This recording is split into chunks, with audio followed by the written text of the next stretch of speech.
È molto bello che questo viaggio nel Friuli di Sergio Maldini parta da qua, da Santa Marizza di Varmo, dalla casa nord-est, da questo luogo che è metafora, che è simbolo, ma che è anche realtà di un desiderio, di un ritorno in questa terra. Sergio Maldini è figlio di un intendente della finanza che per motivi di lavoro è costretto a spostarsi spesso e molto, e questo segna la fanciullezza, l'infanzia di Sergio.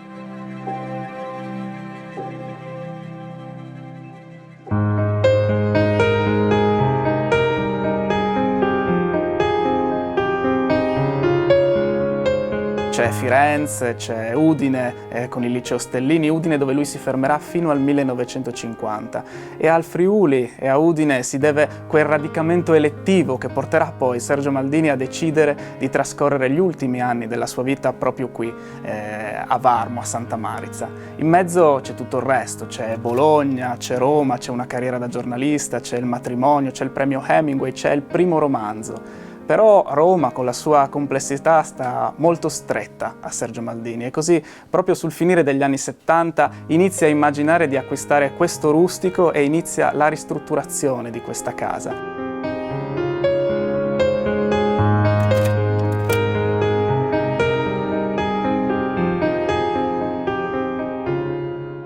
E parallelamente inizia anche la stesura di quel suo grande romanzo, La casa nord-est, e queste due cose corrono assieme, e sono le due facce della stessa medaglia, di una stessa metafora, sono la confluenza di ipotesi, di riflessioni, di pensieri sulla nostra esistenza, sull'antitesi tra mondo contadino e realtà urbana, tra il caos della metropoli e la solitudine della bassa friulana, tra Varmo e tra Roma, tra il vivere la città e abitare invece la campagna.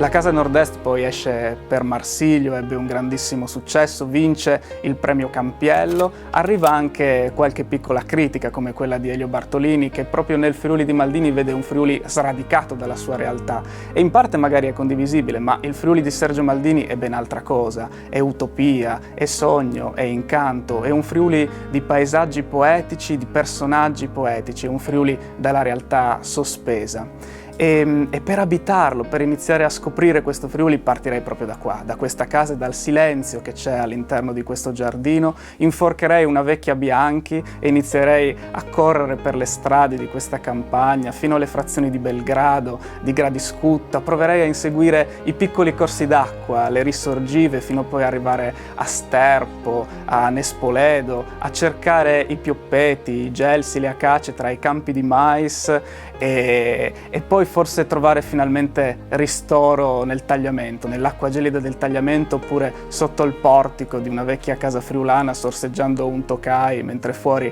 l'estate continua e mentre fuori si ascolta ancora il canto delle cicale.